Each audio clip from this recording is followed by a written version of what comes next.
Bueno, la tertulia de hoy será sobre la criogenización, que es un tema que se vuelve a hablar bastante ahora, pero que no es que se ha inventado ahora, sino que ya hace bastantes años.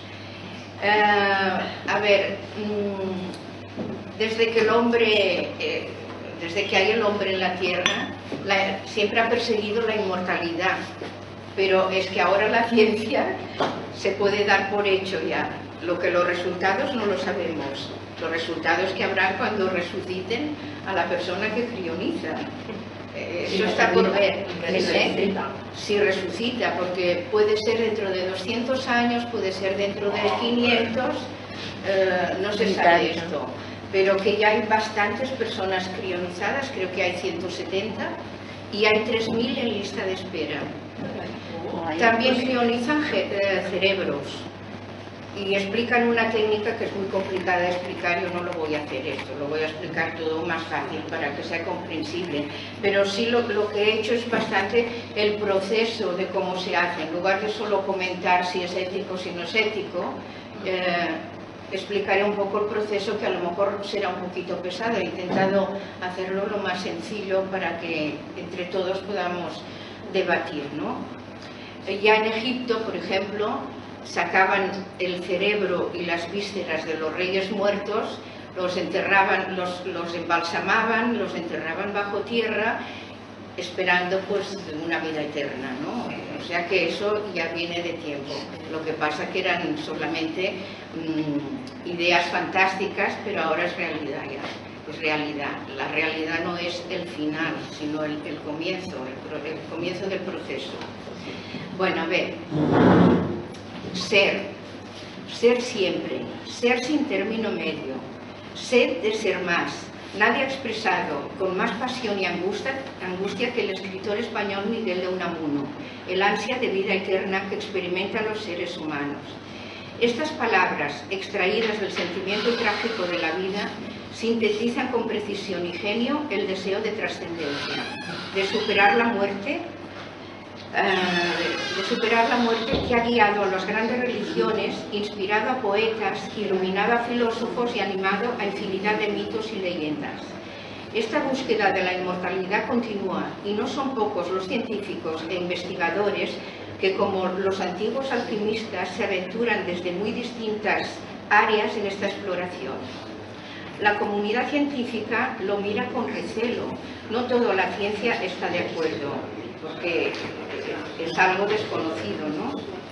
Ni en todos los países es legal practicar el método de criogenizar.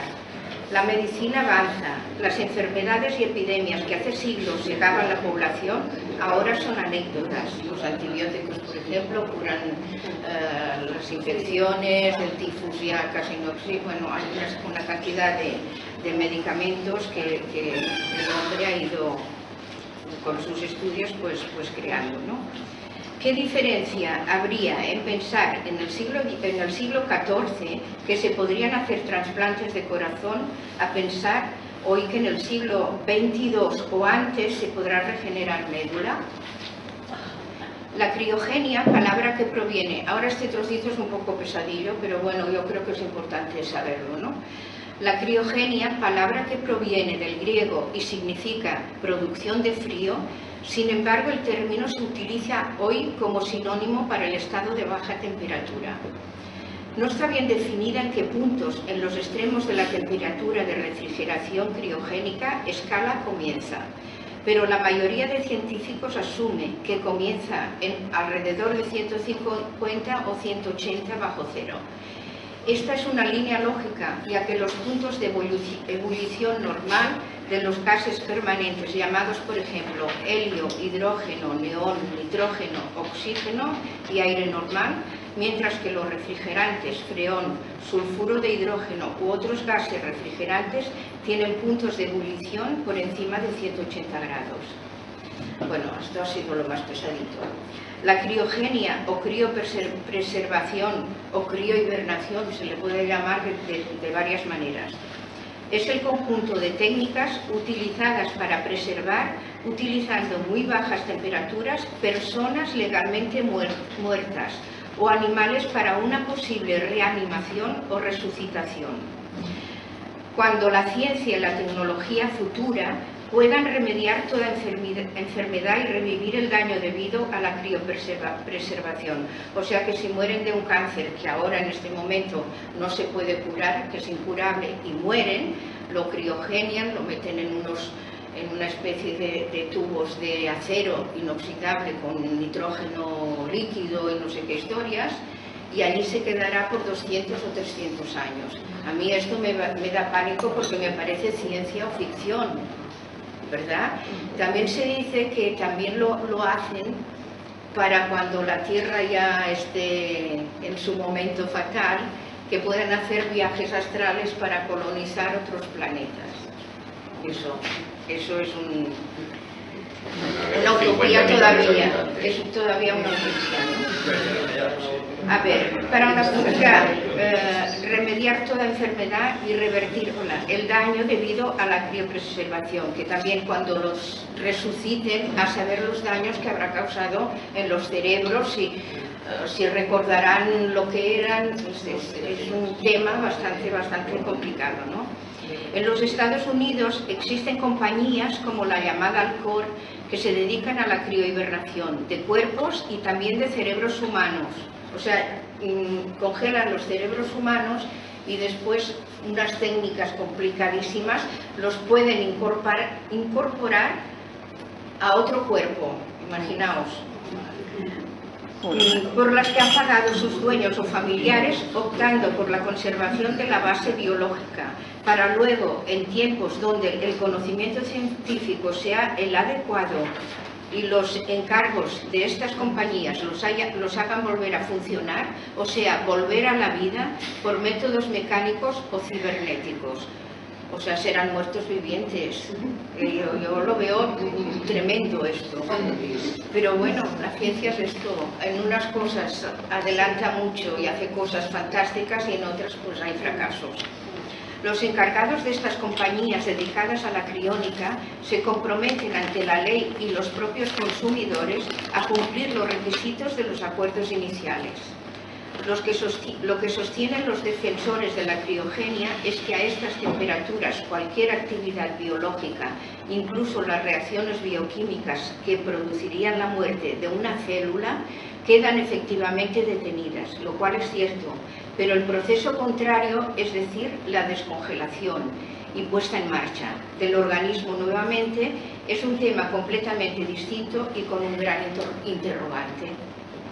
Es lógico pensar que transcurrido el tiempo suficiente, pueden ser décadas o siglos, la ciencia avanzará lo suficiente, como ya he dicho antes, para descubrir, emular e incluso superar los procesos por los cuales algunos animales pasan largos periodos en hibernación. Pero esto es otra cosa, porque los animales hibernan vivos, y cuando llega la primavera salen de sus madrigueras o de donde estén y entonces pues no pasa nada, vuelve su cuerpo a tomar otra vez la temperatura adecuada y tal, pero estos otros cuerpos estarán 200, 300, 500 años a saber. Y que también se descubrirá la cura para el mal que aquejaba a los clientes de estas empresas, antes de ser congelados, que no dicen pacientes, dicen clientes. Hay bastantes factores negativos, son clientes pero muertos. Hay factores negativos a tener en cuenta. En primer lugar, la manera en que se implementa en la actualidad este proceso es difícil que funcione. Esto es debido a que el cuerpo humano, constituido en su mayoría de agua, cuando se congela tiende a formar cristalitos de hielo, los cuales perforan las membranas de las células. Si se descongela uno de estos cuerpos, que tal vez se encuentre con un problema mayor que la enfermedad que tenía en el momento de la congelación, todo su cuerpo estaría compuesto de células dañadas. Esto también es probable. En segundo lugar está el problema de la resucitación. El cuerpo congelado pertenece a un cadáver y no a un animal que está hibernando, frío pero vivo. No será tarea fácil traer a la vida de nuevo a un cerebro. El primer hombre crionizado fue James Bedford, cuando congelar un cuerpo con la esperanza de que los avances de la ciencia lo resuciten. James Bedford está muerto, pero es uno de los pocos que murió con la esperanza de simplemente despertar en un futuro más o menos distante. Sin contar creencias religiosas, claro. No es el único, pero sí el primero. Murió hace 50 años y desde entonces su cuerpo permanece congelado, criopreservado, a la espera de los milagros de la ciencia. O sea, ya lleva 50 años crionizado este señor. Bedford era un profesor de psicología, padecía un cáncer renal que desencadenó en metástasis, algo intratable en la época. Murió en el 67 y poco antes se abrazó a la idea de criogenizarse. Más de un centenar de españoles, de cada 3, 2 son hombres y han decidido que sus cuerpos reposen suspendidos en nitrógeno líquido dentro de cápsulas inoxidables tras fallecer. Y ya pasan de 3.000 las personas en el mundo que han firmado un contrato con alguna de las 3 compañías existentes, 2 estadounidenses y una rusa. Este caso sí que lo habréis escuchado porque es muy reciente. Una menor de 14 años ha ganado poco antes de morir de cáncer una histórica batalla legal para lograr que su cuerpo sea preservado mediante criogenización. La menor, que falleció en octubre, ha logrado que la justicia londinense apoye su deseo de preservar su cuerpo mediante congelación con el permiso y supervisión de su madre, ya que el padre no le apoyaba. No quiero ser enterrada bajo tierra, dijo, quiero vivir y vivir mucho, y creo que en el futuro podrán encontrar una cura para mi cáncer y despertarme. Me gustaría tener esta oportunidad, escribió la niña a los jueces. Ella padecía un tipo raro de cáncer. Tras investigar sobre la criogenización en Internet, propuso a sus padres divorciados que su cuerpo fuera sometido a ese método. Dijo, creo que ser crioconservada me da la oportunidad de ser curada y despertar, incluso dentro de cientos de años. A la madre le pareció bien, pero el padre se negó a los deseos de su hija. Y ese fue el inicio de la batalla legal. El padre argumentó ante el tribunal, incluso si el tratamiento tiene éxito y ella es devuelta a la vida en 200 años, será solo una niña de 14 años sola, sin familia en Estados Unidos. El juez encargado del caso consideró que la niña era inteligente y estaba capacitada para iniciar una batalla legal como esta, que fue resuelta poco antes de que muriera. La niña murió en octubre, sabiendo ya que sería congelada. El tratamiento de criogenización, hay varios precios. Yo he leído en internet varios precios. Este de esta niña dice que costó 43.000 euros, pero yo he leído que cuesta hasta 170.000 euros. Debe depender del caso o de la empresa. Y del oxígeno, si es más puro o no. No sé. Este hallazgo científico abre un abanico de posibilidades inimaginables.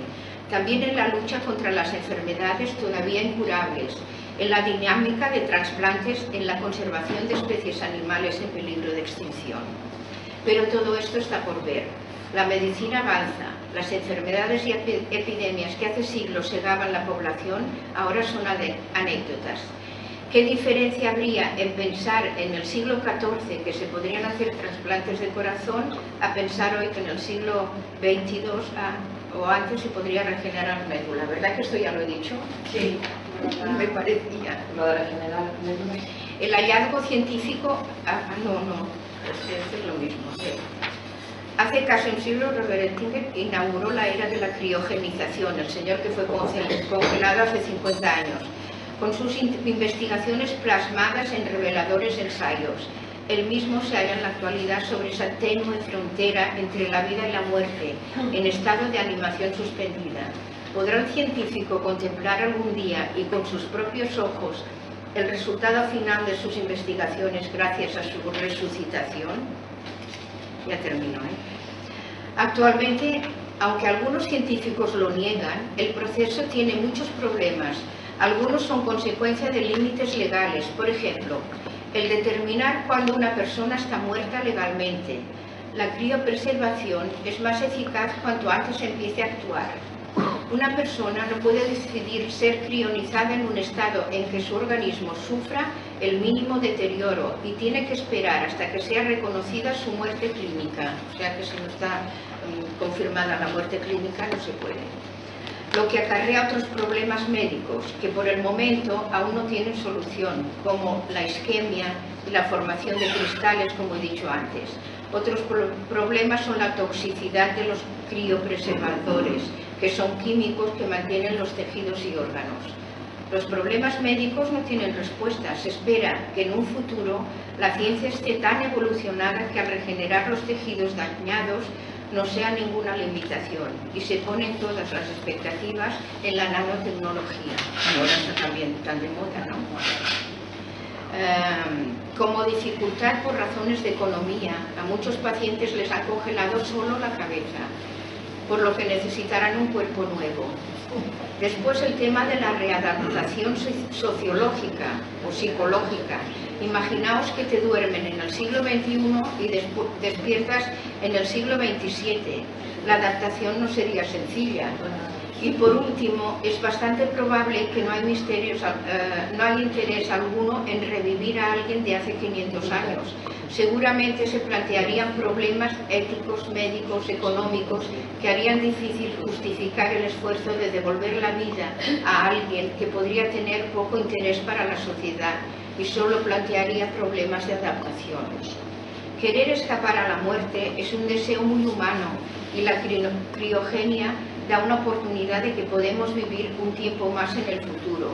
Pero si somos totalmente realistas, el procedimiento, tal como se realiza en la actualidad, difícilmente sea exitoso. Por supuesto, el que está criosuspendido no cambian demasiado las cosas. Nunca se enterará de que el experimento fracasó.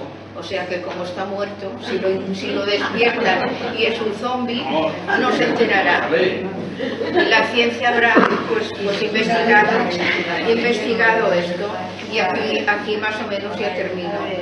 Bueno, pues el fuego destruye y el hielo conserva. Y ya está. Ahí está terminada toda la historia de la criogenia. Muy bien.